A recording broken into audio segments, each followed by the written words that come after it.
This Choircast podcast is brought to you by Winter Moon and Coffee Stain, poems and lyrics by Keith Giles. In this collection, author and poet Keith Giles has gathered some of his best poems and song lyrics into one volume. Written between 1980 and 2024, these poems span a variety of subjects ranging from love and loss to grief and restoration, and everything learned along the way. Winter Moon and Coffee Stain available now on Amazon. Hey heathens, Fahlo Bracelets has an offer just for our listeners. Fahlo Bracelets are gorgeous, colorful animal bracelets that come with access to track your very own wildlife. You can pick from all kinds of animals like turtles, sloths, sharks, lions, and more. Your bracelet comes with a QR code to easily track their movements online. The best part is that every purchase directly benefits organizations that save wildlife. I have a gorilla and a sloth bracelet. They are so beautiful, and I love the little animal information cards that come with your bracelet. Go to myfahlo.com, that's myfahlo.com, and use the code LaceyBean20 to get 20% off your purchase today. Now back to the show. Hey heathens, you're listening to the Deadly Faith Podcast, where religion and crime collide. I'm Lacey. And I'm Lola. And this shit is revolting. The mind that was in Jesus, that mind is in me. Without me, life has no meaning. Why would God tell you what I'm thinking and tell you what I've said to my wife or my husband when you're not around? It's because I'm the pastor of the church and I need to know. This is the only place where you can see truth. I know. I don't like these. I only have one trigger warning for today's Is it a case, big one? but it's kind of a big one. Oh, great. It is CSAM. And so trigger warning, this case is all about CSAM. If you don't know what CSAM is. Wait, what? It stands for Child Sexual Abuse Material. That is what people use instead of saying child pornography, because child pornography is not a thing. It cannot be a thing because children cannot consent. Well, yeah. Adult pornography is consenting adults. Like, that's pornography. So pornography is a consenting party entertainment thing. Okay. Yeah. And it takes away from the actual abuse that's happening when we call it child pornography. So we call it child abuse sexual material. Man, I thought it sounded bad before as child pornography, but this sounds even worse with that term. So yeah. CSAM. So that's what people abbreviate it to is CSAM. I'm going to be using it as CSAM. Okay. I'm going to be saying CSAM in here. And professionals. How graphic are you getting? I'm not getting that graphic. Okay. No. This is the triggering thing for... Yeah, I can't get that graphic. And also, we don't know how graphic this one goes specifically. Okay. We know details, but not details, if that makes sense. Sure. It'll make more sense as I go through the case. So, story time. And I'm just going to apologize ahead of time. Actually, I'm not going to apologize. You guys know what you're in for. You know what you're here for. We don't apologize unless we do something wrong. And I think there's some important conversations to have after this case. I can't wait. So that was one of the main reasons I wanted to cover this one. All right. So we are talking about Jason Lytton today. First, before we can talk about Jason, we have to talk about Ashley, his wife. Ashley Lytton grew up in the suburb of Salt Lake City, Utah, that was known to be the lower end of the socioeconomic scale. And the kids there were kind of forced to toughen up at a very young age. As a child, she was said to be the rambunctious one and was outgoing, fun, and very charismatic. Unfortunately, though, when Ashley was a young child, her mom was diagnosed with MS, muscular sclerosis. Oof, man. If you don't know what that is, it is a very debilitating disease, and it just gets worse over time. Yeah, it's degenerative. So yeah, really bad. And it's often diagnosed in super young people. But yeah, she has muscular sclerosis. And this meant that Ashley has now become a caregiver for not only her sisters, but also her mom. The disease took over the left side of her mom's body. And so she was incapable of using that left side. Oof. And so this just made things even worse. When she became a teen, her mom then left the home for a more like long-term care facility, and her dad was having to work nights. This meant that Ashley's responsibilities skyrocketed. As a teen caregiver holding on to a lot of responsibilities, she desperately wanted an outlet. That came the day she met Matt. Who's Matt? Okay. Matt Hold was on. Matt Is he a bad boy? He's a bad boy. Every guy named Matt is a bad boy. I swear to God. Yeah, Matt was a bad boy, but she was drawn to him and he was drawn to her. And soon they started dating and he became the much needed outlet that she desired.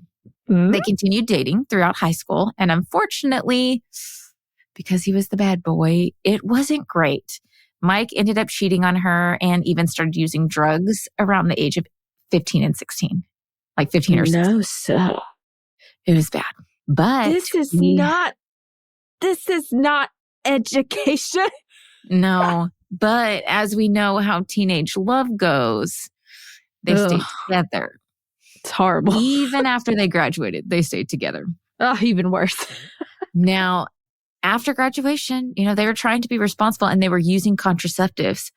But unfortunately, Ashley fell pregnant at the age of 20 and she gave birth to a baby girl named Ava. What? Now, This is okay. So much has happened. We're like 5 minutes in and there's a teenage love affair and a teen mom. Okay. This is kind of a whirlwind case. Like it's all goes very fast. I don't have like a whole bunch of information that like is from one specific time. This is going to go pretty fast. So just keep hitting me with the facts. I'm going to hit you with a lot. Wow. So I feel dizzy. Woo. So they have Ava. During this time, Mike was still doing drugs and their relationship Wait, was is it growing. Mike or Matt? Hold on. Matt. I put Mike in my notes. Sorry. Why did you put Mike? Because I thought his name was Mike. I was like making my notes and I was like, fuck, I can't Matt remember the his bad name. boy. Matt's the bad boy, but I didn't change it in my notes in some spots. Sorry. Okay. So if I say Mike, it's because I'm It's dumb. Matt. It's Matt. It's Matt. It's Matt. It's Matt. So during this time, Matt was still doing drugs and their relationship was growing more and more toxic. She eventually decided to leave him, but in the midst of that, she fell pregnant again. Freaking again. Okay. I know. And this time with a baby boy. She tried to make it work, but after Matt went on a 3-day drug bender, Ashley, she got fed up. She was like, fuck this shit. Bye, boy. Packed his shit and dropped it off at his brother's house. Was like, your problem now. Damn, she did it. She said full throttle, full sin, bad boy. Okay. She did. And she is choosing this life of a single mom, and not just a single mom to 2 kids, but a single mom to a toddler and a baby, like a newborn baby. That is a lot of responsibility. She's very young. Very, very young. So she quickly started waitressing at a diner in order to pay her bills. While working there, a guy would come in regularly and he always ordered a milkshake. And Ashley recognized him at first because her sister was friends with one of this guy's siblings. So she knew of him. And he would come in so often that her coworkers started to tease Ashley and call him her milkshake boyfriend. So he'd walk in and be like, milkshakes are so flirty. They are so flirty. And she would give him like an extra large milkshake, but only charge him for the small milkshake price. There was a little bit of flirting around. But like you're a waitress, so like you're gonna flirt no matter what. Because like bitch, So you're a salesperson. You gotta absolutely. Flaunt what you got, baby. Pay them bills. I get it. But yeah, it was always cute. He'd walk in, they'd be like, your milkshake boyfriend's here. That's so okay. Why is that so romance novel though? Okay, I'm fine. So one day when she showed up to work, they told her that they had a new hire and she was set to train them. And when she looked over, she realized it was Milkshake Guy. Milkshake Man? He's there for the bread, not just the milkshake, but the bread. Okay. His name was Jason Lytton. And at first, she didn't like him. She was like, he was a total meathead, is what she calls him. And she was like not interested. So I had to Google. I had an idea of like what a meathead was. I was kind of thinking of like a jock, all into himself kind of person. So that's what I was thinking, but I had to Google it. And I just have to read to you what Google said because I thought it was funny. An ungainly, dull, or stupid person, someone who is lazy, disrespectful, and or whose beliefs and philosophies clash with those of another. Slang term is a large, muscular, stupid man, especially an athlete. Spot on. I was like, where is the lie? Where is it? So she was like, I am not interested. And she was just not giving him the time of day. But she could tell that he was interested in her because he kept asking her questions. So she decides to put him in his place, and she goes, what do you like to do? What are some of your like activities, hobbies? You know, what do you like? And he was like, I like to sing. And she was like, oh, okay, come on. So she gathers all the employees, all the cooks, all the waitresses. And she was like, Jason likes to sing. Let's hear it. Sing us something. Oh my, on the spot. She's putting him on the spot because she wants to like nip this in the butt and just be like, drop him down a few pegs. Cut him down. Yeah. Yeah. And like, we're here to work kind of thing. Okay. Yeah. So she thinks this is going to embarrass the shit out of him and that he really can't sing. And after he delivers a stunning rendition of God Bless the Broken Road, everyone applauds. And she was taken aback at like how good of a singer he was. And she was like, okay, that backfired. She said, sir. So she was like, okay, fine. You can take me to lunch today. Right now. We're going to eat lunch together. You know, like I think she's a little bitter at this point, you know, from her failed first, you know, the backfire. Yeah. And so I think she's kind of like trying to destroy it as quickly as possible before it can even like flourish into something. She's jaded. She's a little jaded, which I can understand. That. Mm-hmm. And this is just my assumption. This is kind of the vibes I'm getting from her story. Mm-hmm. But as they continue to talk and have lunch together, Ashley just couldn't understand why Jason was interested in her. She had a lot of baggage, an ex addicted to drugs, kids, and so much more.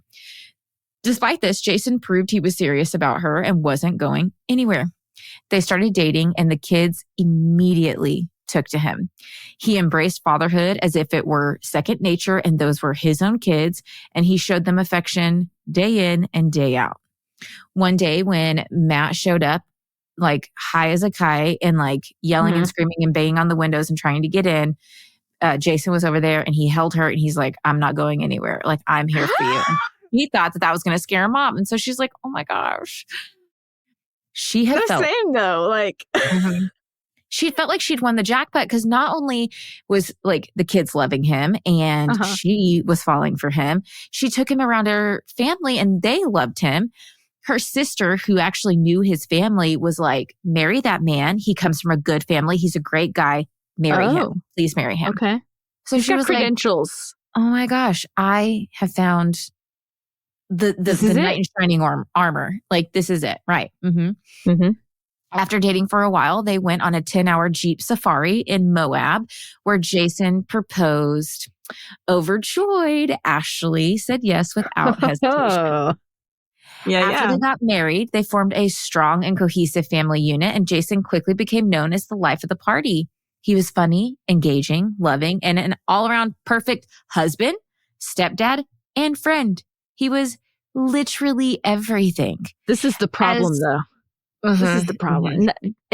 No, we don't have perfect. Yeah. As the kids grew older, though, Jason even coached their son's softball league.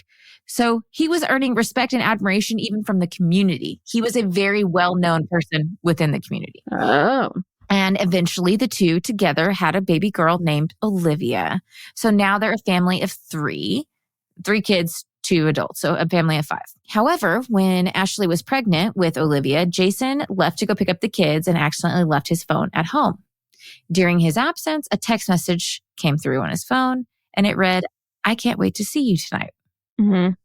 Ashley recognized the sender's name immediately. A young woman who had just graduated the previous year, and she was barely 18. Mind you, at this point, Jason is 30 fucking 3.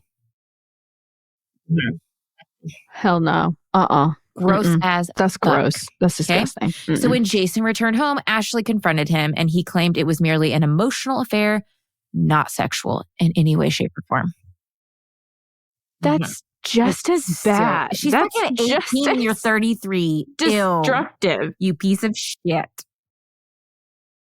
Now, despite her initial shock, though, Ashley chose to forgive Jason and stay with him. A thing to know about Jason is he has a knack for convincing people of almost anything. He's a talker, okay? So much so that he could go in and sell his car for over asking price to a freaking car salesman. Okay?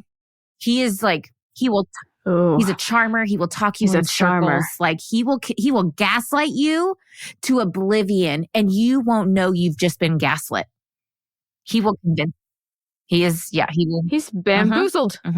Bamboozled us. Even though Jason had cheated, their marriage and family life were generally positive. However, after about 7 years of marriage, something changed in Jason and the whole family grew very concerned. He went from being the life of the party to avoiding family gatherings and making excuses about needing to be away from work for family matters, despite everything being fine at home. So he would literally call into work day in and day out, leaving Ashley to be the one to, like, earning all of the money for the most part, you know? Yeah. Supporting. But he wasn't, like, there was nothing at home that needed to be taken care of. But then whenever they would have family gatherings, he'd be like, I'm sorry, I have to work. But he wouldn't go to work. Okay. This is classic. Okay. Instead, he would just isolate himself in their room for hours, even skipping family trips that they would go on. And this included Ava's soccer matches. She was huge into soccer, like a soccer star, full ride scholarship possibility type thing in the future. Wow. And so and he wasn't interested in being he there? just stopped. He was at first, but then all of a sudden stops. And they have these matches all across the US. Like you are traveling like crazy in these like major soccer leagues. And she was even going to school at like an athletic high school that has like very high standards. And it's like what helps you get like full ride scholarships kind of thing for different sports. So she was very serious about her soccer. And he just was like, I'm not going. Yeah. Ashley suspected Jason was struggling with depression and she tried to support him. His only apparent interest at this time was stargazing. He discovered an app that helped him identify stars and planets and constellations outside. And we've actually used this app. My husband's used it multiple times and it's pretty cool. You go outside. I don't know if you've ever seen it, but you like open it up and you can like point it up to the night sky. What's it called? And it shows you, I can't remember what it's called. It's probably called like Night Sky app. But it'll show you, it'll show you like the stars and like constellations and like all the things. And it's very cool. We've looked at it a handful of times in the last handful of years. And so he got really, really into this and he would go outside so many nights in their backyard. And she was like, well, I'm glad he has an activity and like a hobby he's getting into, but she would never go outside and do this with him because she actually avoided their backyard because their backyard was disgusting. It was dirty and muddy and full of dog poop and like, it wasn't like a put together backyard. So she was like, you know what? It's fine though. Like he's getting into a hobby, you know, and he was even like so into this. He was like teaching the kids about different constellations, different planets, different galaxies, different this, different that. He was very excited. And Ashley was relieved to see him out of their bedroom. But as the years passed and his behavior didn't improve, she finally was like, I'm done. And she asked for a divorce. Surprisingly, Jason agreed. Oh. And so they were planning on getting a divorce. Things were kind of going in that direction. And then COVID hit. And the COVID lockdown just unexpectedly brought the family. It pauses everything. And because you're locked in together, it brought the family back together. Yeah. Jason started to begin to like act like himself. He was like engaging with the family during uncertain times. He was going to the store and like being the one to like get this and get that. And like, we need to be prepared. We need to, you know, he was making plans. He was doing things. He was engaging. So Ashley held on to this hope and temporarily postponed the divorce. Around this period, Jason also took up a new hobby, and that was drawing.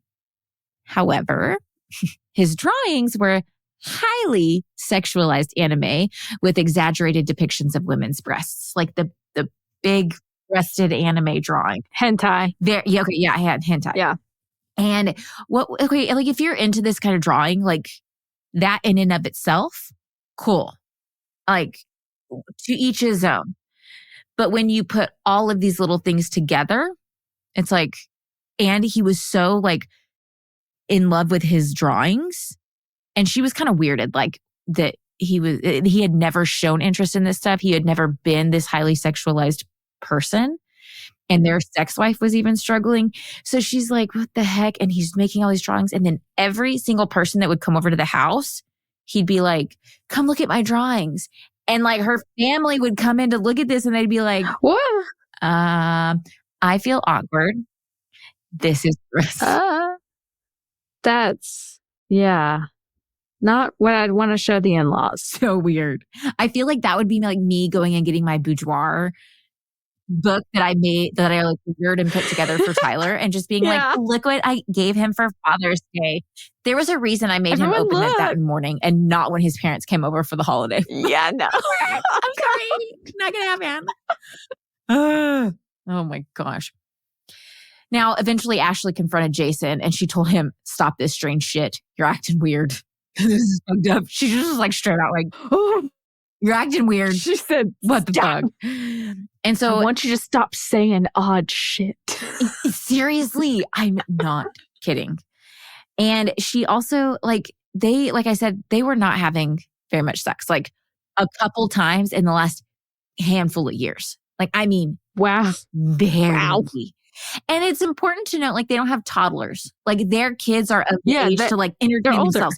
You can go in the middle of the day and screw in your bedroom with the doors locked. Yeah. Like, it is not that season of life. So she, through this process though, like she initially thought that the issue was with her and began to start like therapy. Oh. And through that, she realized that the problem was not with her. This was a Jason problem that he needed to address. And so she was like, that's a you problem. Jason eventually decided to seek medical help, and he was diagnosed with ADD and depression. And he was prescribed Prozac, which is like an antidepressant type medication, and Adderall, which is for ADD. That's a stimulant medication. But these medications did little to improve their marriage, which of course they're not going to change everything. It's not a fix-all thing. Like some hope for the Prozac, but overall, like it really didn't make a whole lot of change. And Ashley was is a religious person, and Jason was not. So Ashley would be attending church pretty regularly, and she just decided, you know what, I am going to commit to like making this relationship work despite their differences, despite their struggles. And she was like, I'm going to just love him harder. I'm going to love him like Jesus loves him. And she says at one point, and it reminded me, it's going to remind you of the same person, but she was like, this is my burden to bear. And I was like, no, it's not. Run away. Yeah. Yeah. Broke my fucking heart. So she decides that she is going to stay with him, and she is just going to like try to love him out of whatever the fuck he's going through and what's going on in his head. Yeah. Remarkably, he did like kind of pull himself together in a way. He started to make slight improvements. Like, don't get me wrong though. Like, he was still acting weird, but he was making small improvements. Like going to work. You know, he was going to work. He said, I'm meeting the bare minimum. Yeah. The meds are working. Yeah, basically. Years earlier, Jason had earned his electrician license and was now working steadily. To both his and Ashley's surprise, he was offered an established electric business to take over with a partner. Not to buy. Oh my God. I want you to understand, not to buy. He was handed an electric business. I don't know if you know this. Rare. But trying to like build a business like this. That's hard. What the hell? Yeah. That's a lot of hard work. That's a lot of hard work. And so they were excited because Ashley did some calculations based on the company's past tax records and realized that their financial situation was about to improve drastically. That's amazing. This was life-changing. And so they were like on cloud nine. She was starting to see the light at the end of the tunnel. Life is changing. We have this business. Things are going up. Things are going up. However, their promising future took a dramatic turn on September 29th, 2021. The following day, Jason was set to meet his first client, and they wanted to pay him with Venmo. So he called Ashley, who was working from home, and asked her to set up the account for him. He provided her with his iCloud email and password without hesitation. They agreed that she'd handle it soon, and then they ended the call. Minutes later, Jason calls back saying it's no longer necessary for her to set up the account and that they would just do it together that evening. And Ashley's instincts told her something was off. His insistence and unusual behavior made her suspicious. So she decided, that you hiding something. This is going to get so bad. This is going to get so bad so fast. Oh, you don't even know how bad, how fast this. When I say the bomb explodes, the bomb fucking explodes. Okay. I feel like I'm going to throw up. Oh, you might get there. Okay. She decided to log into his Apple account and do her own little investigation. At first, she thought he had just like bought something that like he didn't want her to see, you know? Yeah. And so that's what she was kind of expecting to find. But as she started to look further, she found a hidden folder. No. On her screen is a massive amount of what looked like child sexual abuse photos. And you know, when you like open a folder and it shows you like a big array of like everything that's within the folder. Like preview. Yeah. So she's not seeing like one photo, she's seeing a lot of them. And she freaks the fuck out and slams her computer closed as fast as she can. Because it's kind of like, course, I would have the same knee-jerk reaction to that kind of imagery. Mm-hmm. She was like, I don't even know what to do. And in shock, she went and got in the shower in a desperate attempt to try to wash away what she just saw. Like what she saw made her feel so icky. She had to go get in the shower. And the guys, she glanced at it. Okay. So in the shower, she prays to God and she tells him, I'm ready for whatever you are about to hand me. I'm ready. And full send. Let's do it. Hold my hand, God. Let's go. Yes, that is it. That is it. And this is like, I am not here to bash her religion and her faith. Her faith, you can see, is like a core strength that has like brought her through all of this. And it is honestly, it drives her to reveal something, this hard truth that she's got to face. Yeah. You know, she's not hurting anybody with her religion. Her faith and her mama bear instincts go hand in hand and like are what helps her get through all of what we're about to talk about. And I think it's very beautiful.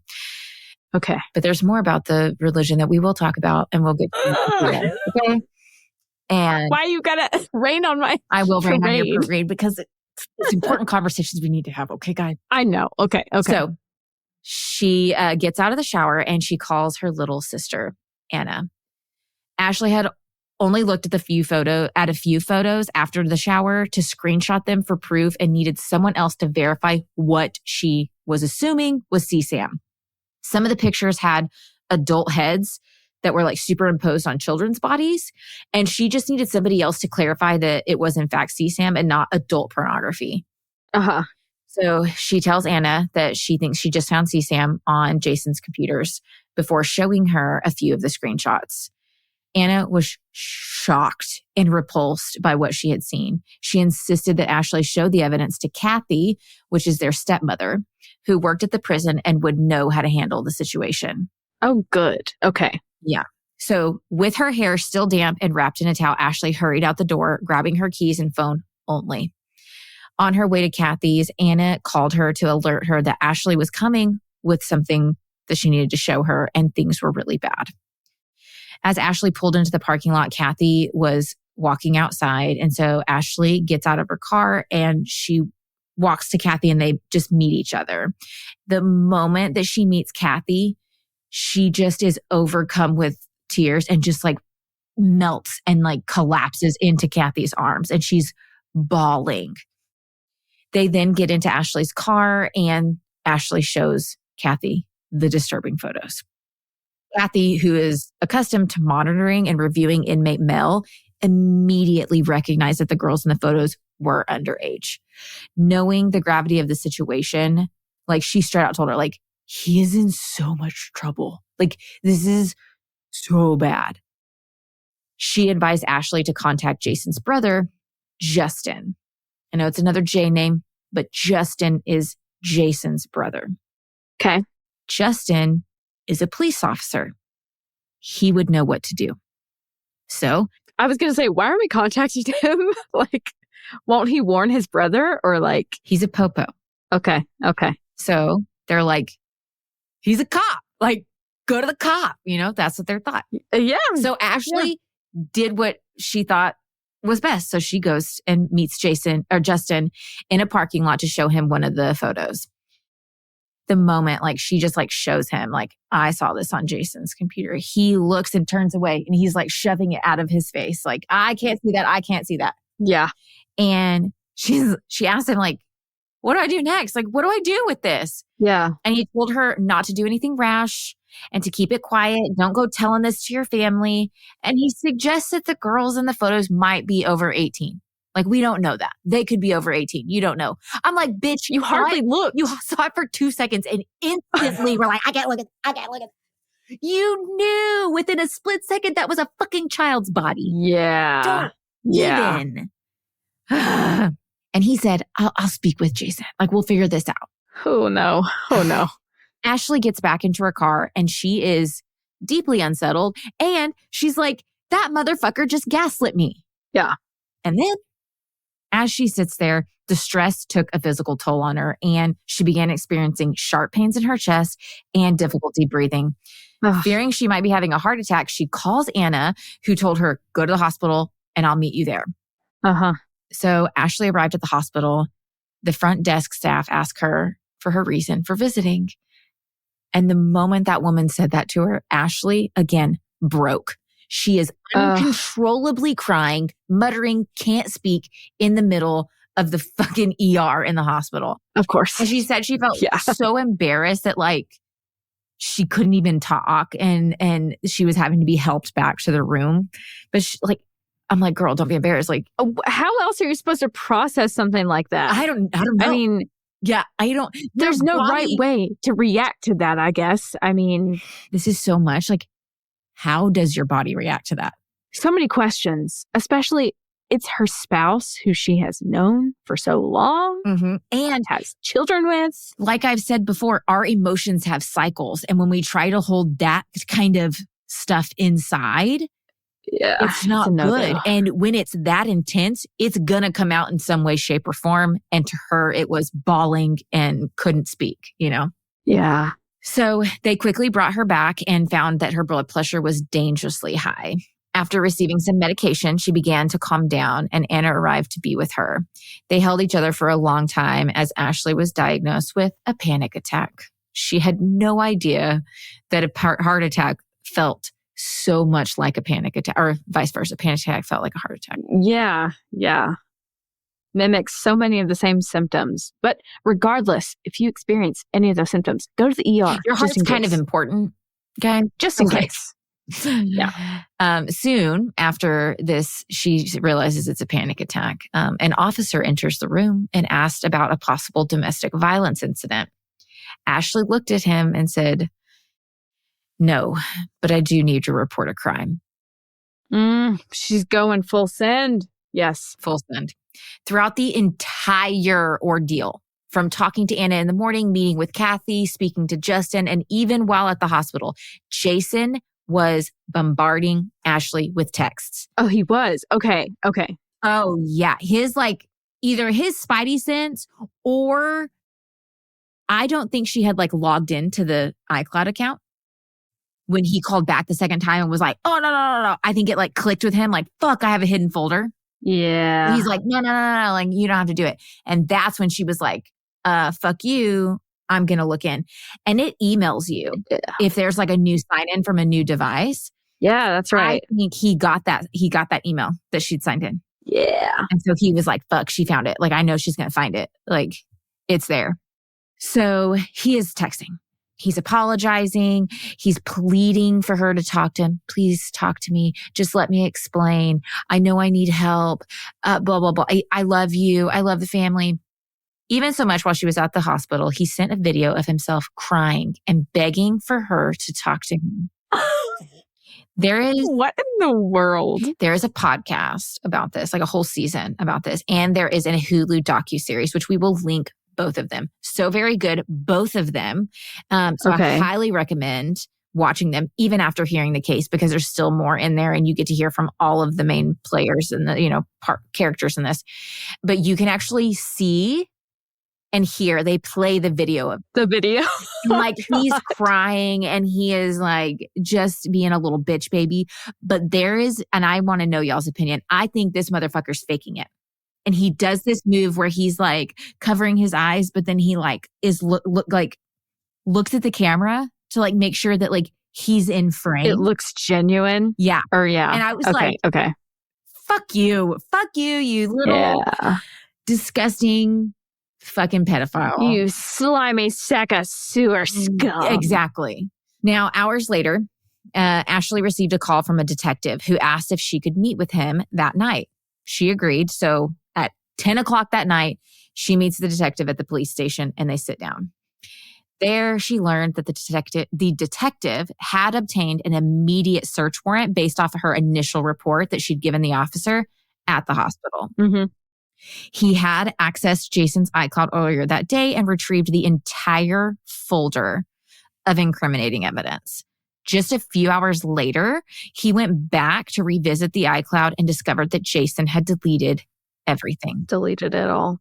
I was like, when is he going to delete it? Because fortunately, due to Ashley's prompt reporting and the detective's swift action getting the fucking warrant, he had already secured the entire folder. All evidence. Secured the bag. Yep. Hell yeah. And Jason was none the wiser. Now, trigger warning. Okay. Ashley also finds out that Jason had about 1,500 photos and videos in that folder, and all of it was CSAM. And then, to her shock and utter horror, the detective informed her that about 100 of the videos are of Ava, their teenage daughter. Okay, hold on. So Ava, is that from her previous marriage? Yeah. Okay, the oldest. Ava's the oldest. Oh, no. Oh, no. The detective explains that in one video, Jason called Ava over to look at something, and then while she was bending over, he proceeded to videotape up her shirt multiple times. Ashley was livid, heartbroken, and confused. Like, Jason was such a talker, and he was so good at hiding a lot of this disgusting behavior. Not all of it. We will get into some of it that like red flags, but you wouldn't have like each individual one would have been like, what the fuck? But then you put it all together and it's like, oh my God, now I see. Yeah. Okay. So she's confused after hearing all of this, but above all, course, she's a mom. And she is determined to protect her children at all costs. And when the detectives asked if she would be, willing to help lure Jason to a public place to arrest him, she agreed. Hell yeah. Immediately. What do you need? Yes. Gotcha. She's down. So Jason had been begging her all day. I want to talk. Please talk to me. And so we'll talk, bud. We'll talk, motherfucker. She texted Jason and said, if you want to talk, then we can talk at the Walmart, and I want you to be there in 15 minutes. I'm not going to talk at Justin's house, and I'm not going to talk back at the house with the kids sleeping. The officers did not want her to go to Justin's house because they knew he was a cop and he had firearms. So like, let's meet in a public place and try to keep this as like civil, calm as possible. Safe. Yeah. So Jason was eager to resolve things, and he agreed very quickly. And 15 minutes later, Ashley sat in her car in the Walmart parking lot, seething with anger. As Jason pulled up, she struggled to contain her rage, and she was just like fantasizing about gouging that motherfucker's eyes out. Like she wanted to dig her thumbs into his eyes and gouge him out so he couldn't look at another child or their children ever again. Yeah. But she manages to compose herself for a minute, and she gets out of the car. That's enough strength. That's more than what I'd have on. But her emotions, like the moment she gets out of the car, I mean, it's just like a floodgate opens, and she starts shouting at him. How could you? How could you film our daughter? You're a pig. How could you do this? And she's just getting closer and closer. And the moment like she says the first thing, I'm like, how could you? He instantly looks at his feet in shame, and she just goes up and she's just hitting the fuck out of him, just like over and over, just hitting him and just yelling and screaming. And then the cops show up and they have to drag Ashley off of him. And she's still fucking yelling at him, and he would not look at her. Coward. So once they got her back in her car, she took a few minutes, pulled herself together, and she calls Justin. And she says, I'm going to need you to come and drive Jason's van, his work vehicle. I'm going to need you to drive it back to our house because Jason's being arrested. And Justin goes, what did you do? What did she do? What did your brother do? So Ashley replies with, I did what you couldn't do. I did what you should have done. Yes. Mic drop, walk away. That is the comeback of the century. That's it. She did it. That's right. That's fucking right. That's my girl. By I don't know who they. That's my girl. That one. Now I want you to think about Ashley's day. I want you to put this into perspective. That's so much. She had discovered these photos at 9 a.m. and now it was 11:30 p.m. and she is watching her husband being taken away in handcuffs. Yeah. In a matter of like 14 hours, her world crumbled. Completely crumbled around. Yeah. 14 hours. The following day, despite the turmoil that she just experienced, Ashley had a work presentation and it was a big one. And she was like, I have to go do this. Like, I have no choice. I have to go do this and I'm going to do this. He's not going to fuck with my life. And so Anna, her sister, went with her to support her, as nobody, of course, at this point is aware of what just transpired the day before. Yeah. And Anna watched Ashley in awe as Ashley delivered an exceptional presentation, and her strength and resilience shined through despite the upheaval that she had going on in her personal life. Like, she just admired her sister. Nailed it. Now, after, of course, Jason's not coming home. He's in jail. So they have kids. So Ashley's left to try to fucking figure out how to pick up these pieces and what to do. And at first, she tries to shield the children from the worst of the situation. Initially, she told them that Jason was getting help for his mental health issues, as they were all aware that he'd been struggling. However, before she could fully process everything, the case made headlines. Are you kidding me? Why? The news and the cops, come on. The cops even warned her, the news does pick up on these kinds of cases very fast because they're clickbait, Community man arrested for something like this. 1,500 images of child pornography, which they'll put child pornography instead of CSAM because child pornography is more clickbaity than CSAM. Yeah. Anyways. So it's now in the news. It's everywhere. But she continued to try to protect the kids from the details, explaining that Jason had made some bad choices and was now in jail. For the youngest, Olivia, she tried to simplify it because at this point, I think she was around 5, 4 or 5. She was really young. And she just tried to say daddy's in timeout. He made some bad choices. He's in timeout, to try to make it as understandable for her level. Yeah. To prevent them from being exposed to the case details, Ashley took away the kids' cell phones and electronics. She was like, don't look up anything. Because the news had reported that one of the children was in the videos. And they were desperately trying to get the media to take that part out. Please take that out of your reporting. She's underage. You shouldn't be talking about that. Stop it.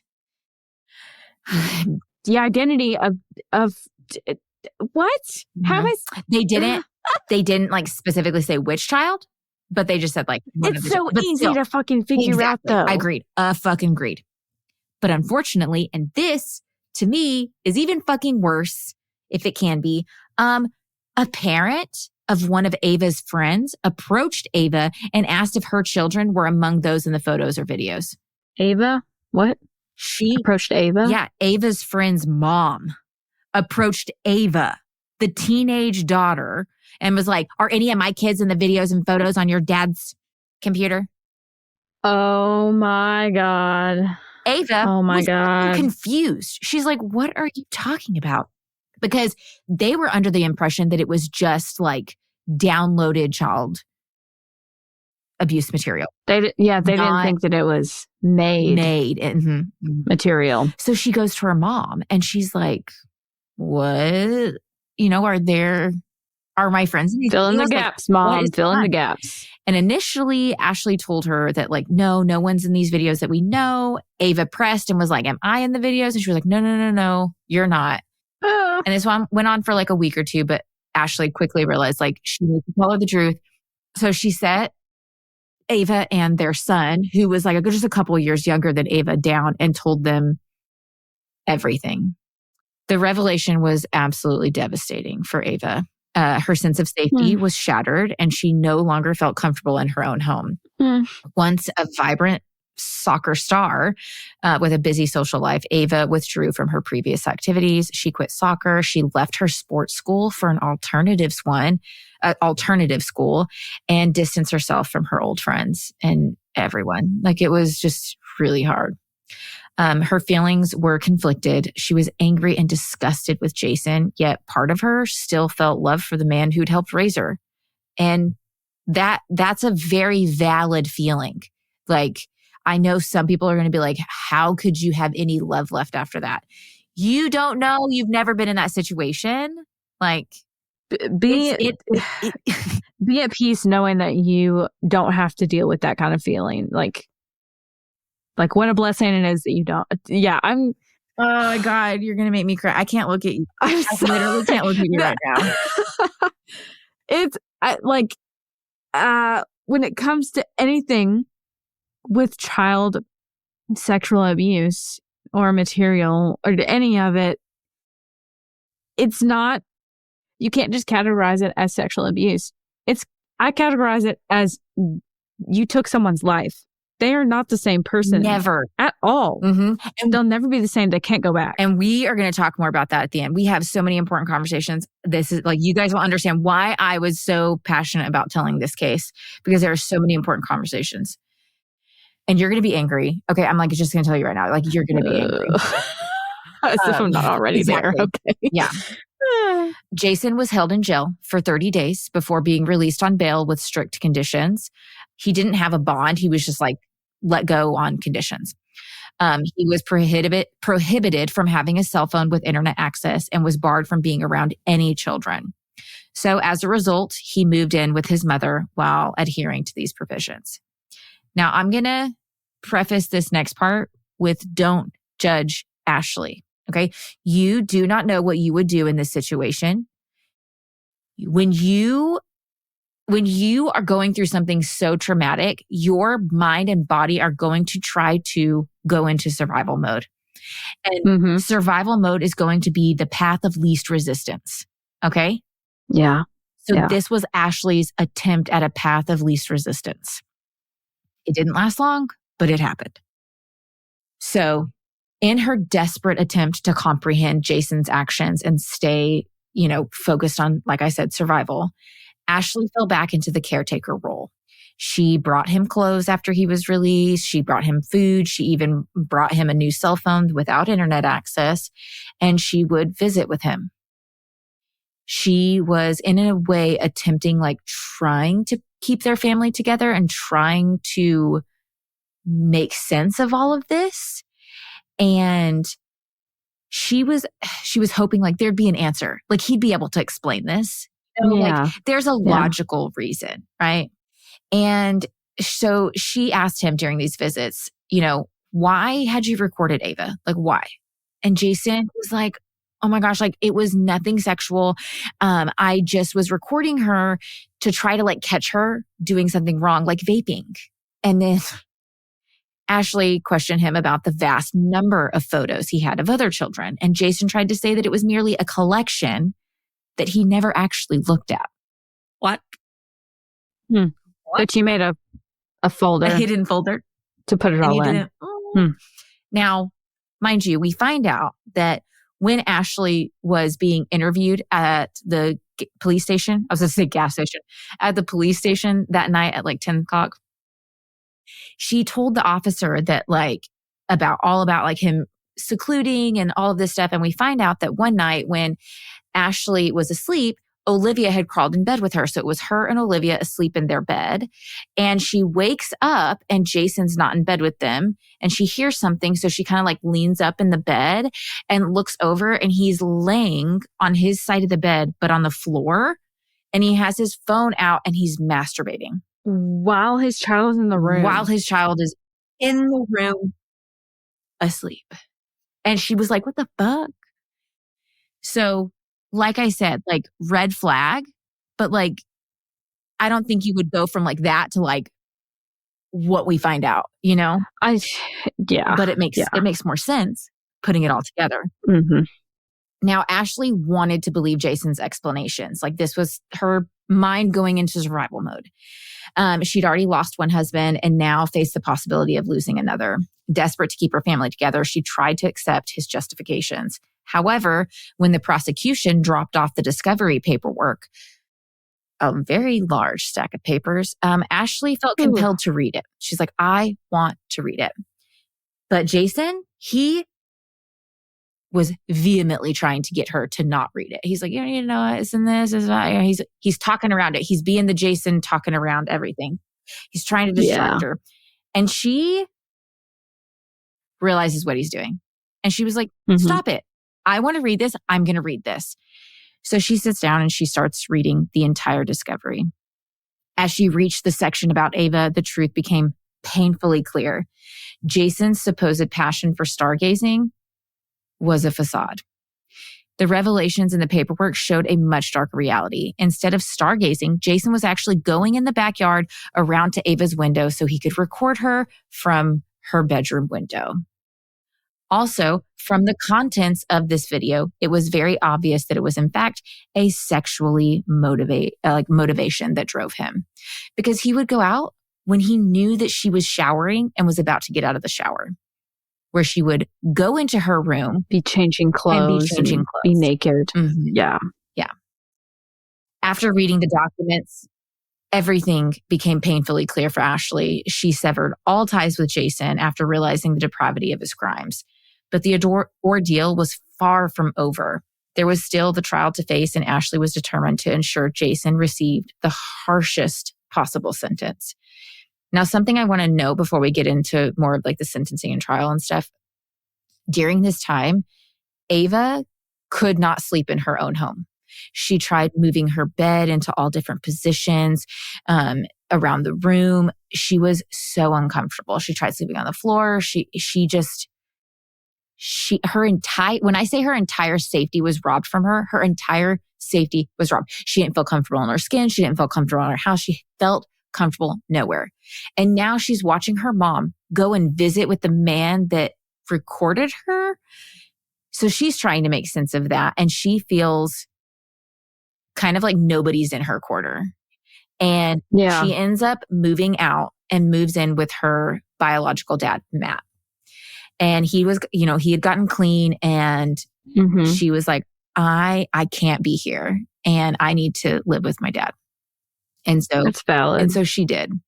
And that was another thing that was also very devastating for Ashley, but like she understood, for sure understood. And on the podcast, like when she gets to the last episode, like her and Ava are both on there, and she apologizes to Ava for even just entertaining the idea of like keeping the family together and going over there and being with, meeting Jason and talking with him. Like she apologizes to her, and it's just, you should listen to it. It's really good. Anyways, back to the trial. Weeks of trial preparation followed, filled with anxiety and hope for justice. But then Ashley received the crushing news. There would be no trial. The prosecution had struck a plea deal with Jason, a development that left her and Ava both feeling completely devastated. Originally, Jason had been charged with 10 counts of sexual exploitation of a minor and 2 counts of voyeurism. So for those that don't know, voyeurism is the practice of gaining sexual pleasure from watching others when they are naked or engaged in sexual activity. So 2 counts of voyeurism, that's like non-consenting. And she was hopeful that the prosecution was actually going to like really push for the harsher sentence for him because it was just a hair away from like actual physical sexual abuse. Like it was a pattern of escalation. And if he would not have gotten caught when he did, we don't know what would have happened. I don't want to think about it. Don't want to think about it. Exactly. But now, Jason agreed to plead guilty, and his charges were dropped to 1 count of sexual exploitation of a minor and 1 count of voyeurism. Ashley was also devastated when she learned that due to it being Jason's first offense and the absence of physical sexual abuse, he would likely serve less than a year in jail. This news was both a blow to Ava and to Ashley, but they were determined to at least have their voices heard. So at the sentencing hearing, both Ashley and Ava delivered profoundly moving victim impact statements. Before Ava spoke, though, Ashley made note of Ava's choice of clothing, a pair of baggy sweatpants and a sweatshirt. She wanted the court to understand that Ava had chosen these clothes to shield herself from the discomfort Jason caused her and keep him from seeing any shape or form in her body. So she was like, don't take it as disrespect. This was the only thing that made her feel comfortable in order to come here and face him and give her impact statement, which that fucking crushed me. I just started bawling when I got to that part. Despite their heartfelt pleas for a more substantial sentence, the court's decision was disheartening. Jason was sentenced to just 1 year in jail with an additional 15-year suspended sentence for the voyeurism. This meant that after serving his 1-year term, Jason would be released from jail, but the 15-year sentence would remain suspended contingent upon him adhering to parole conditions and registering as a sex offender. This is just a very stark reminder that our justice system is fucking flawed when it comes to child sexual abuse, whether that's in the form of material, creating it, voyeurism, whatever the fuck it is. Our system is fucking broken. And I very much please go listen to the last couple episodes at least of the podcast, because they have professionals come on that talk about the system and why it is so messed up and why it needs to be changed and why these men and women who create or look at CSAM get a fucking slap on the wrist. What the hell? To top all of this off, Jason only served 10 goddamn months and was released on good behavior. 10 fucking months. You know why it was good behavior? It's because he didn't have access. Exactly. While Jason was in jail, he began proclaiming that he'd found God. I found the Lord and Savior Jesus Christ. And he even made the comment that he was brought to jail for the sole purpose of spreading the gospel of Jesus Christ upon his release. Not, bitch, you were brought to jail because you looked at and created child sexual abuse material. God did not bring you to jail to spread his good word. God did not say, yeah, go create and do this horrific shit just so I can bring you to jail to bring you to me. Excuse me, no God in the universe would ever do that. So shut your damn pie hole. That's the kind of shit that pisses me off. Oh, it's such a mockery of biggest. any of Jesus' teachings. That's such a mockery of it. No one has ever made a genuine change that fast. Mm-hmm. Oh, yeah. We'll get into that. A change that sticks. Uh-huh. You know? Yeah. After his release, it gets worse. Jason started attending the same fucking church as Ashley. Oh my God. And then and mind you, he was not religious prior to going into jail, but now all of a sudden he is. And now decides, he is. I'm going to go to Ashley's church. Excuse me. Back the fuck up. And not only that, he starts to participate in the same support group, but just at a different time. During one of Ashley's support group sessions, while she was fucking present, they ended up reading a letter that Jason had written in jail to his brother aloud. And then the group praised him and his newfound faith and his repentance. And Ashley's left sitting there, having to fucking listen to this. And this is the part where the religion pisses me off. I'm sorry. If you're about, forgiveness and redemption, great. But victims should always come first. You knew Ashley was in this church. You knew Ashley was in this support group. Put a fucking barrier up. You tell Jason, I'm glad you found God. This is wonderful, and I hope you continue down this path. But due to your crimes and your past and the victims that already attend our church, we cannot have you on our premises. Yeah, there's a way to be supportive of someone moving forward in a better way, on a better path, but still protecting those who still have to deal with the trauma. And that should not be around a former abuser. No. Especially since you're all aware of it. If it was a big media thing, the word gets around town, it gets around church, victims should always come first. I will say that till I fucking die. So she couldn't understand, like us, why Jason's supposed redemption was being celebrated, why she and the other victims were left grappling with their trauma that they are now going to have to live with for the rest of their life. It's not going anywhere. It is always going to be a part of them. I have said it when I did trauma recovery coaching. Your trauma will never go away. And I say this in the very first consultation. If your idea of recovery is your trauma leaving you forever and just, evaporating into, the universe, you are living a pipe dream. That is not going to happen. That's not how trauma works. It is a part of you. What you do is you learn tools and strategies in how to cope with it. And you take the power back from your trauma. But your trauma is always going to be a part of you. And they are going to live with this forever. And unfortunately, it may even affect generations of their families. Because this is huge trauma. And unfortunately, in that same vein, abusers create abusers sometimes. Mm-hmm. Yeah. Through the form of victims. Mm-hmm. Not to say that that's going to happen in this case. Yeah. Highly doubt it would. But it's a pattern. Yeah.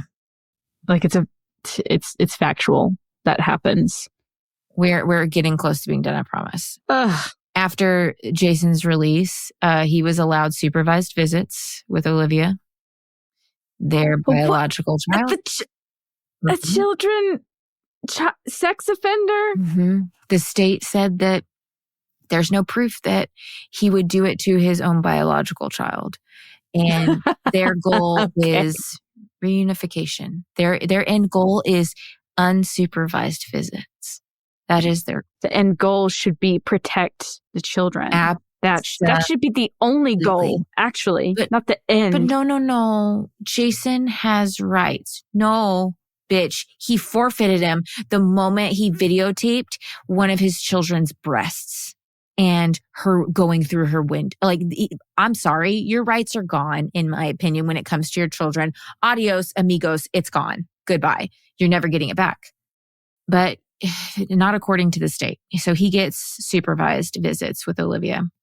Unfortunately, Olivia did find out a little bit about what Jason had done as she's, gotten a little bit older.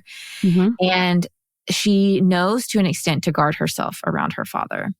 So much so, and I'm sorry, this is going to make you cry. So much so that one time she asked her mom if what she was wearing before she went to a supervised visit with her father was appropriate to wear around him. She was 10. She was 10. She was Lily's age. Ugh. And she's already feeling like she needs to hide herself.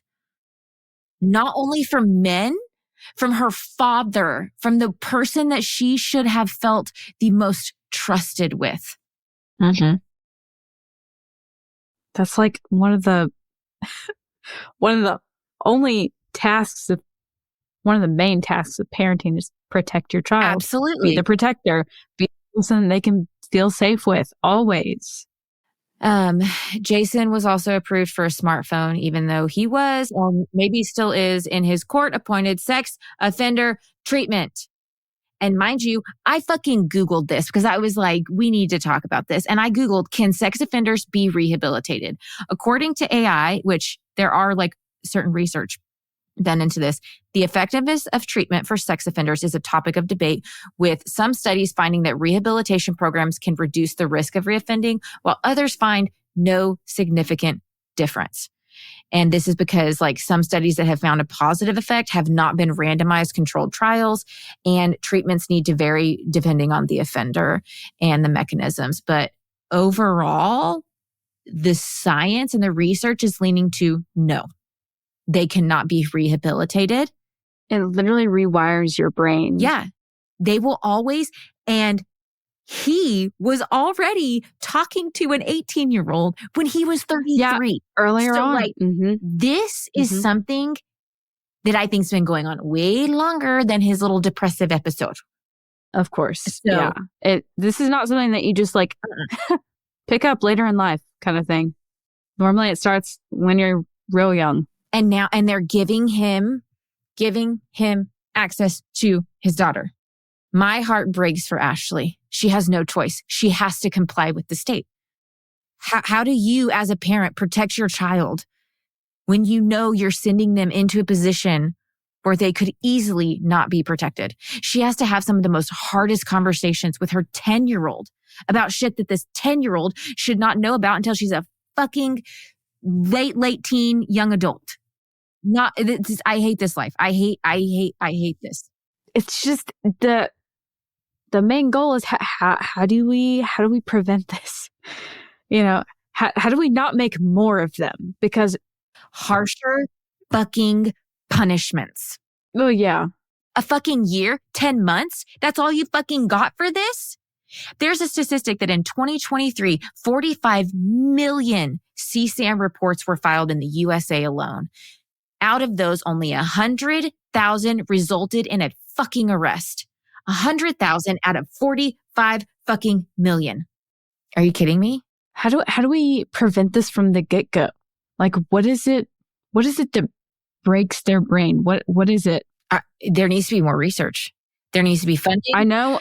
The only thing I know about it is that if you're abused in that way, that it can. Oftentimes. So like, I'll give you a perfect example. My mother's father, he was raped by his father. His sisters were raped by his father. And he in turn, I know he molested my mother. So my mother was molested by her father. So, and that's all that I know. It could be more than that. He could have also molested his other children or grandchildren. I'm not sure. So it's a cycle that happens through, you know, the abuser first being abused in that way. And it like completely rewires the way that you think about sex and relationships and other people and your body and their body. Mm-hmm. So I don't know anything else on it. And this is, you know, I feel like this is wishful thinking, but like this is in my head, like the best way to attack this is the cycle is going to have to be broken at some point. Like the cycle just keeps going. And these offenders are getting slaps on the wrist. And so it's a multiple like folded process where for sure therapy, you're right that the punishment has got to fit the crime. It's ridiculous. You know, Joe Schmo's doing more time for some little weed, a little doobie. Let the weed crimes go. Let him out. Let him out. Let him out. But no, Jason I'll have him. Spends 10 months in jail, not even prison. He just had to go to jail for 10 months. Are you fucking kidding me? Yeah, he has to register as a sex offender, but like... But you can still do, like, you have so many rights still, even after you list as a sex offender. So I think really focusing on mental health, like, I know we've come a long way, but like there is still so much stigma around mental health, and we need to break through that because we need people to feel like they can ask for help and that they can seek mental health help and get it without being judged. We need to make a safer environment for victims to come forward Mm-hmm. and to tell their stories. We need to figure out a way. And I know this is like wishful thinking, and I know and I understand that our justice system is evidence-based, and I understand that. But we need to figure out a way to prosecute these people for these kinds of crimes. Well, and you say it's evidence-based, and that's correct, but they're looking for physical evidence, whereas that's not always available in these crimes. Yeah. I mean, it's a gray area, you know? But if we can start giving these predators harsh fucking sentences. Yeah. What was that fucking, I'm drawing a blank. I know I've said the F word like so many times in this, but like you guys. No, it's fine. I think it's called for. I'm heated. Like I'm very angry. And what was him? He was physically caught by two men raping a girl behind a dumpster at like a college. And he was not prosecuted. The judge actually said, we don't want to ruin two people's. Oh, who was it? He was a swimmer, my God. And he started like trying to go by like his like middle name or something. Yeah. I remember that from years ago. And it pissed me. Oh, yeah. Two men caught him behind the dumpster raping her. She was unconscious. And he did what?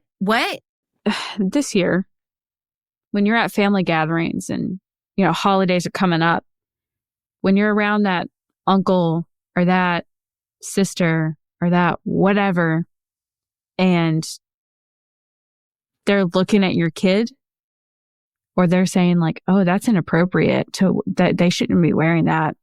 You take note of that and you say something like that's my call to action for you. You don't be silent in that moment. You say, why does that make you uncomfortable that my child's wearing whatever they're wearing? You know, like, oh, you don't want to wear that around Grandfather Joe. Why? What's up his ass? What happened to him? Yeah. What's he gonna say? What's he gonna do? We know somebody very close to us, Lola and I both, that had a family member that was creepy as fuck with their children. And they made comments and they set boundaries until it was not being addressed. And finally they cut ties with that family altogether. They put their children first, and that's what's got to happen. But if we can give these people harsh fucking sentences, then maybe victims will actually feel comfortable coming forward because you actually believe them, even with evidence. We're still giving them slaps on the fucking wrist. Lock them up for fucking ever. Throw away the key. We need to give them very harsh punishments because this is insane. 45 million CSAM reports in the US in 2023 alone.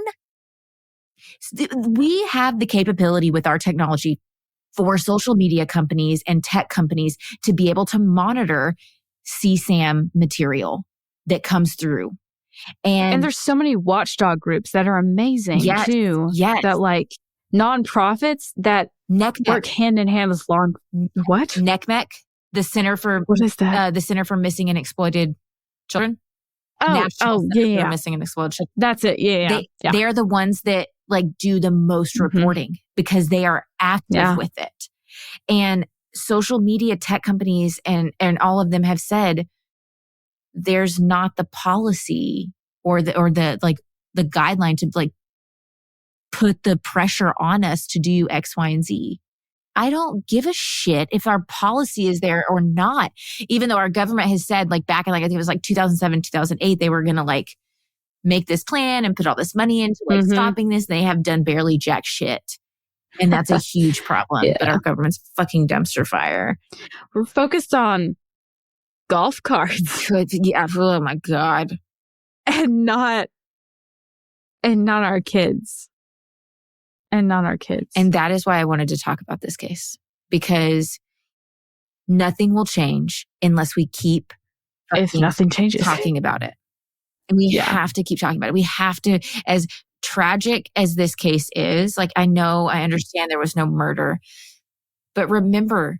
No, there was. Yeah. She got a beating heart. But I want you to remember there are so many of those photos. We don't know what they look like. We don't know What about the other abuse kids? was. What about these children? What are they going through? What have they had to endure? And why are we accepting this? Why are we not talking more about child abuse, sexual abuse? Hey, and it starts at home too. I know we have younger girls that listen to this. And let me tell you, if that older guy, I don't care if he's 21, I don't care if he's 18, 35, if he's acting like he's got something in common with you and you're underage, you have nothing in common with him.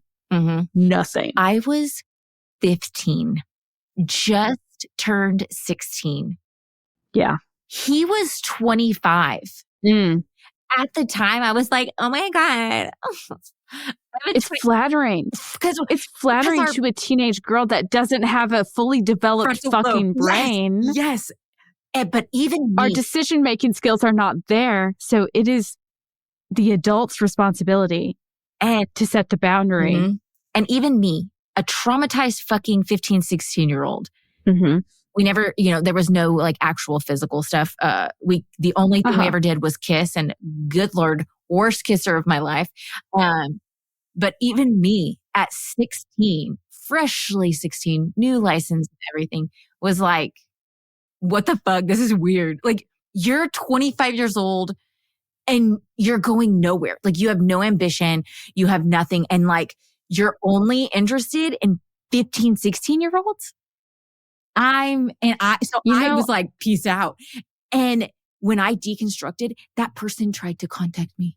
Oh my God. I said, I understand that you also grew up evangelical and you have had to do some deconstruction and you have had to do some unlearning or whatever. But like, I straight up was like, I have no desire to reconnect with you. I was 15. You were 25. Like, you were a pedophile. Mm-hmm. That's exactly what you were. Mm-hmm. Yeah. You see, you had more intelligence than I did. I'm shocked. At that age. I was dumb. I made all the bad choices. I don't know why for that situation, I was like. Do you want to know how many guys groomed me? From ages 12 to 17, I was groomed by 10 different men. Some of them were married. I'm not joking. Were they all in the church too? No. Okay. That's good. No, some of them were actually, my mom introduced me to some of them. Ew. So that was interesting that she let me be friends with older men. What? That was real. Why? Yeah. But you know what? Here's the thing. She was an abused, a molested child. Yes, she was. So it's part of the cycle, I guess. I don't know. See, and that's what's really hard for me because I don't understand that. Like, I understand my abuse from my childhood, like my sexual abuse is minor if we're putting it on like a scale for like. Let's not say that. But it is like compared to like what your mom went through, right? Like mine is more on the minor side. It wasn't somebody over the age of 18. Okay. Yeah. 18, but not over 18. Still. Yeah. Way like 10-year age gap. Yeah. But I desperately am trying to protect my children. That is my biggest number one fear. When I was religious, I did SOZOs to try to heal from it and the fear and the everything. I've done therapy multiple times. When fucking Josh Duggar's shit came out, I went on Lexapro because that fucking was triggering. And see, I don't know what it's like. Like, you're a mom and you have no choice but to think about those things. I have the privilege of, I don't have to think about that because I don't have kids at this point in time. In the moment, if I ever do, that is going to be a rough road. I never had anxiety until I had children. And then it was crank that bitch up. It said, oh, you haven't tapped into this part of your brain. Allow me. Beep. And I don't want this to get misconstrued when I say like abusers can turn victims into abusers in a way. Because they are still victims,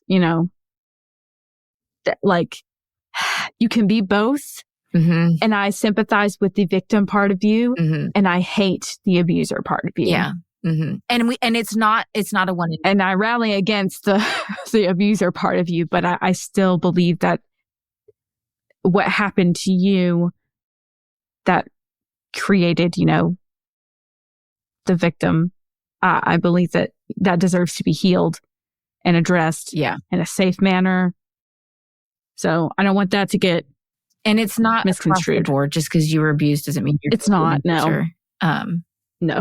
But that's why we need to keep working at the stigma of mental health and getting that broken down. We need more research. We need more education on this. And we need more resources. This is okay. This last part I have to say is one of the main reasons I wanted to talk about this is in the podcast, I was able to listen to multiple women tell their stories of this exact type of thing. Their spouse downloading CSAM.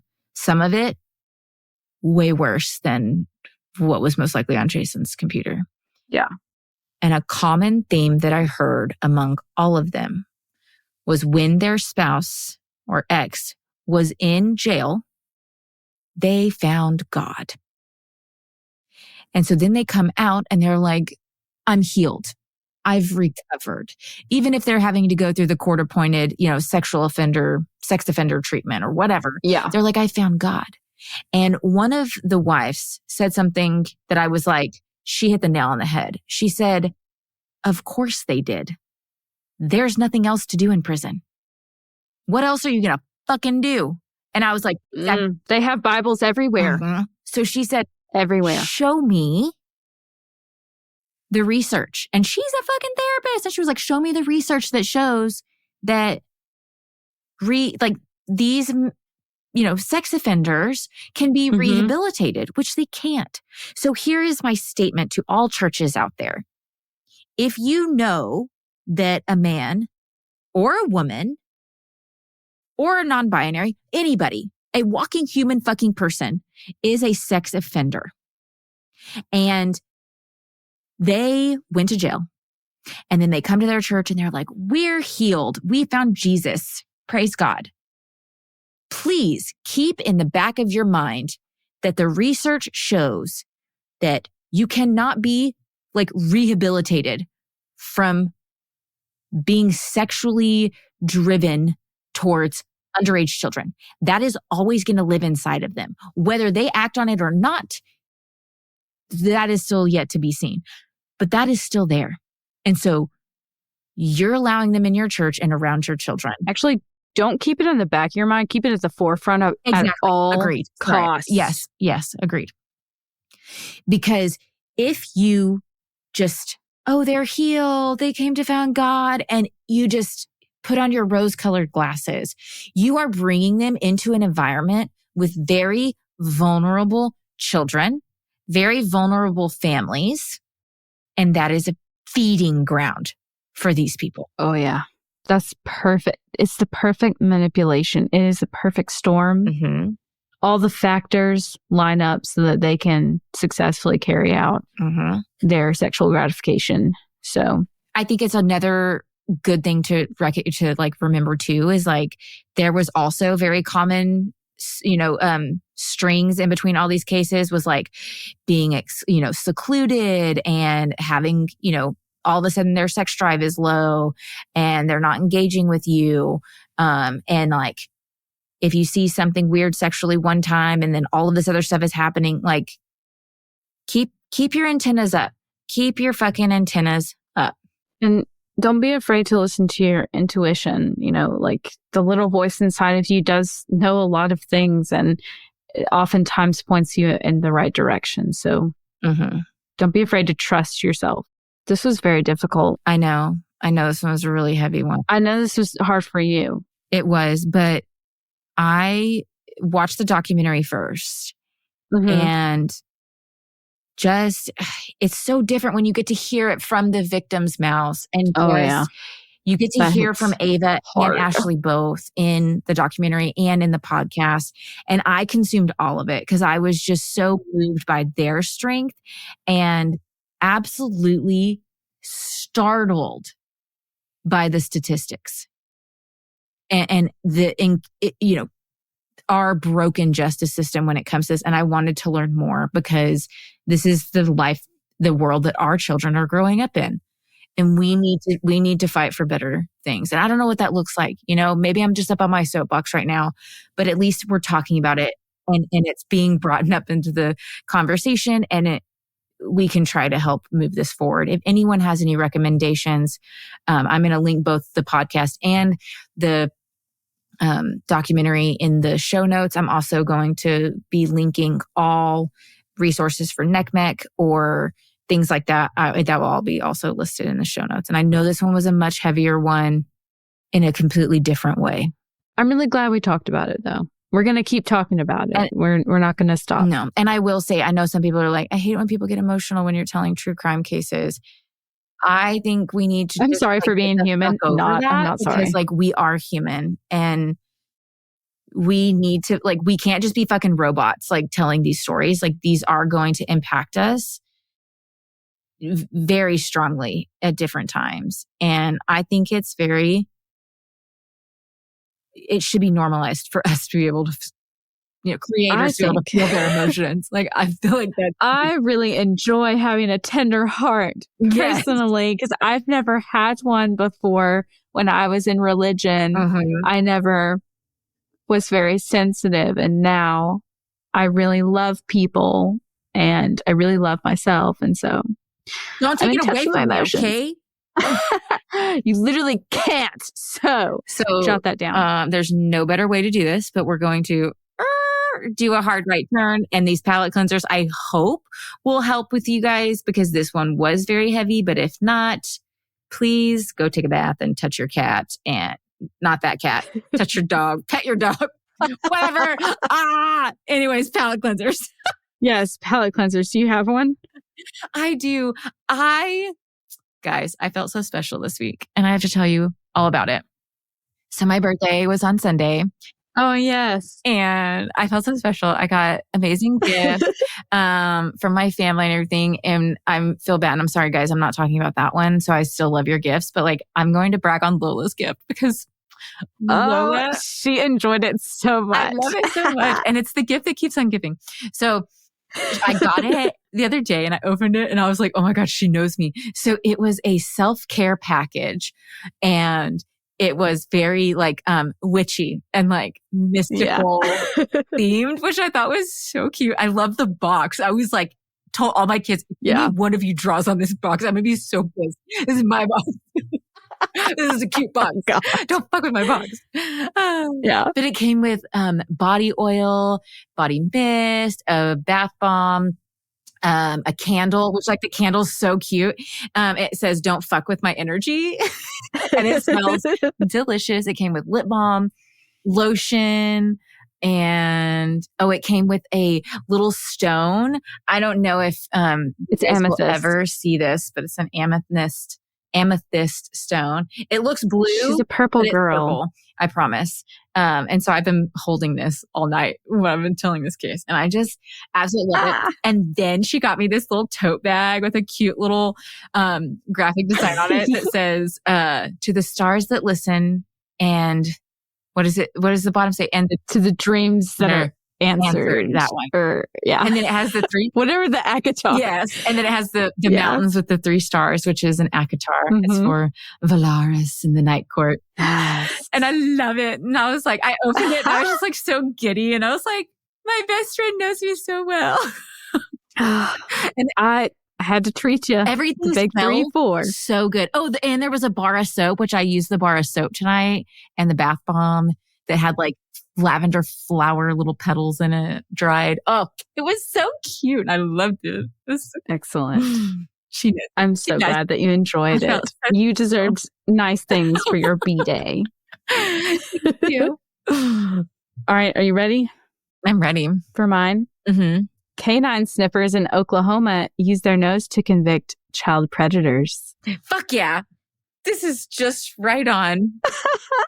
So, a doctor who treats children in Ecuador is currently facing a 30-year prison sentence for creating explicit content involving minors.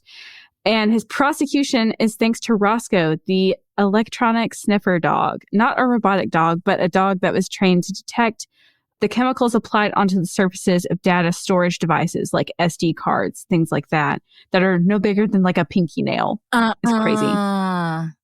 Roscoe hails from Rogers County, Oklahoma, where he and his partner, Lieutenant John Haining, work in the Internet Crimes Against Children Task Force. Oh my gosh. So he's trained to go around and like find hidden USB drives or SD cards. Mhm. That is so cool. Also, just a side note, Roscoe also provides comfort to Haining and his fellow officers who admit they're forced to deal with really heavy work, like what we talked about tonight. So when the 80-pound blondie wants to get in their laps, it lightens their loads. Oh my God. That is something I didn't talk about in this case, which they do talk about it in the documentary series. I know this is supposed to be the palate cleansers, guys. I'm so sorry. But no, it's okay. That's another perspective of it is like these poor officers in the Crimes Against Children division. They have to see so much, hear so much. That detective, he had to go through that entire folder and watch all of the videos to gather the evidence and write the discovery and to charge and arrest Jason. Yeah. And they interview a bunch in the podcast, a bunch of different like child, crimes against children workers in a unit. And it's just good. Guys, go listen to it. It's Betrayal, the podcast. They have a season 1 and a season 2. Season 2 is all about Ashley and her story and then everything I've been talking about. And I think the Hulu series is also Betrayal, or the Docuseris, but I'll link them below. They're really good. Excellent. Oh, I love that it was I love dogs. I love how they can. We love dogs here. It's dogs, true crime, tattoos, sign us up. Yeah. Oh, and I don't know if I've told you guys, but my eggs are laying chickens. Oh God, that's scary. I hope not. Her chickens, yes, she got 7 eggs today alone. I did. That was my biggest day. Amazing. Was so good. So I'm very excited. I know. Anyways, I just wanted to let you guys know. Amazing. Well, thank you guys for tuning in. And with that, stay safe, stay skeptical, and steer clear of the cultish carousel. We interrupt this episode with a message from our sponsor. If you've ever deconstructed your faith, you know it's not easy. But just imagine if you could have people to guide you through the process. That's right. People like Jem Palmer, Kristen Dumez, author of Jesus and John Wayne, Jennifer Knapp, Brad Jerzak, Brian Zond, Paul Young, author of The Shack, and more. Well, if you head over to choiracademy.com and register for Square 2 using the promo code LOLA, you'll get 10% off the regular registration cost of this awesome course and community just for being a fan of our show. All links can be found in the show notes. Again, that's code LOLA, LOLA, for 10% off the Square 2 course. Also, heathens, if you're enjoying the show so far, please remember to like, follow, subscribe, share, comment. You can also subscribe to our Patreon. You can be part of the paid tier, and it's $5 a month, and you get access to the Potty Podcast. It's cool. We shoot the shit. We talk about whatever we want. Deadly Faith is brought to you by Choircast Network. It's produced by Lacey Bean and Lola Robbins, and audio engineered by Eric Howell. Thanks for listening.